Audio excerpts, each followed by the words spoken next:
भारत देश में एक अंग्रेज अधिकारी बहुत कुख्यात और बहुत क्रूर आ गया था, जिसका नाम था डायर। अमृतसर में उसकी पोस्टिंग हो गई थी और उसने एक रॉलेट एक्ट नाम का कानून बना दिया था। तो उस रॉलेट एक्ट के विरोध में 14 अप्रैल 1919 को जलियांवाला बाग में एक बड़ी सभा हुई थी, जिसमें 25,000 लोग शामिल हुए थे। उस बड़ी सभा पर डायर ने अंधाधुंध गोलियां चलाई थी।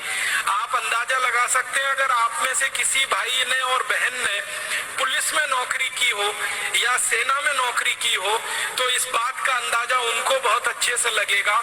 15 मिनट के अंदर 1650 राउंड गोलियां चलाई थी डायर ने। 15 मिनट के अंदर 1650 राउंड गोलियां चली थी और 3000 से ज्यादा क्रांतिकारी वहीं तड़प तड़प के मर गए थे।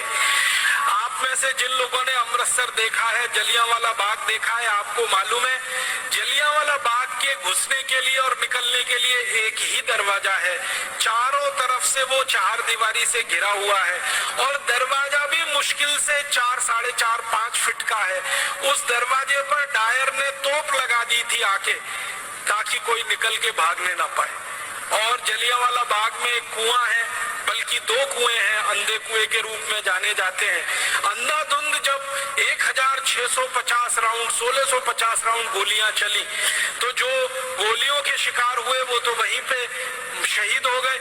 जो बच गए उन्होंने जान बचाने के लिए कुओं में छलांग लगाई और कुआं लाशों से पट गया, मृत शरीरों से पट गया। और 15 मिनट तक अंधाधुंध गोलियां चलाकर हंसते हुए खिलखिलाते हुए डायर वहां से चला गया। रास्ते में जाते हुए अमृतसर की सड़कों के दोनों तरफ जो भी भारतीय नागरिक उसको मिला, उनको गोलियां मारकर पीछे तोप के मुंह से रस्सी से बांधकर घसीट कर वो लेके गया था।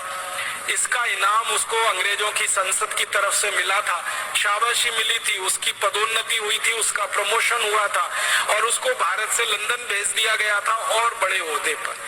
ऊधम सिंह उसी हत्याकांड के समय लोगों के बीच में शामिल थे और आप जानते हैं कि उनकी उम्र मुश्किल से उस समय 11-12 साल की हुआ करती थी।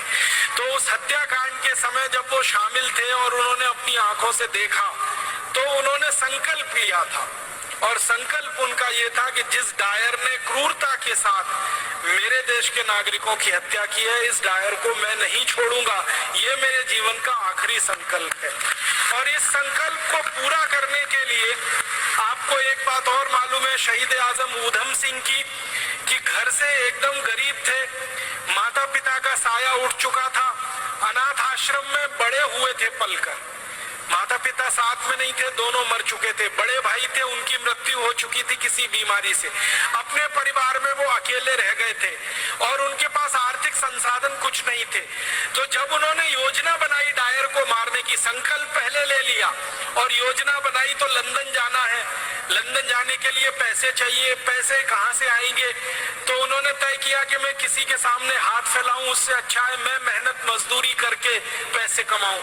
तो उन्होंने कारपेंटरी का काम सीखा, ये लकड़ी का काम जिसको हम कहते हैं, और लकड़ी का काम करते करते इतने पैसे जमा किए कि अमेरिका गए, फिर अमेरिका से लंदन पहुंच गए। लंदन पहुंच के फिर एक होटल में काम किया पानी पिलाने का, ताकि कुछ पैसे इकट्ठे हो और बंदूक खरीदी जा सके, पिस्तौल खरीदी जा सके। और ये सब काम करते करते शहीद आजम ऊधम सिंह को आप जानते हैं 21 साल लग गए।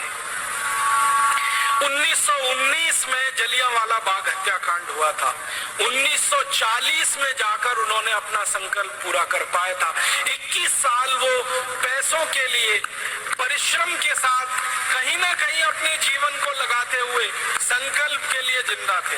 21 साल के बाद 1940 में किंगस्टन एक जगह है लंदन में, किंगस्टन पैलेस, वहां पर जब डायर का एक बड़ा कार्यक्रम हो रहा था और उसको मालाएं पहनाई जा रही थी और उसका सम्मान किया जा रहा था, उस कार्यक्रम में ऊधम सिंह पहुंचे थे और अपनी जेब से रिवॉल्वर निकालकर तड़ातड़ 3 गोलियां मारी थी। और 3 गोलियां मारकर एक ही वाक्य कहा था कि आज मैंने 21 साल पहले का मेरा संकल्प पूरा किया है और मैं अब इसके बाद 1 मिनट जिंदा नहीं रहना चाहता। एक मिनट भी जिंदा नहीं रहना है, अब मेरे दिल की इच्छा पूरी हुई है। तो रिवॉल्वर को अंग्रेज अधिकारी के सामने जब उन्होंने सौंपा तो अंग्रेज अधिकारी के हाथ कांप रहे थे। उसको ये लगता था कि ये मुझे भी नहीं मार देगा। तो ऊधम सिंह ने कहा घबराओ मत, मेरी तुमसे कोई दुश्मनी नहीं है, मेरी तो डायर से दुश्मनी थी जिसने मेरे देश के 3000 लोगों को मारा। क्रांतिकारियों का इतना ऊंचा आदर्श कि जो संकल्प लिया है उसी की पूर्ति के लिए जीवन लगा देना है, उसमें 10 साल लगे, 15 साल लगे, 20 साल लगे, 21 साल लगे, ये शहीद आजम ऊधम सिंह से सीख।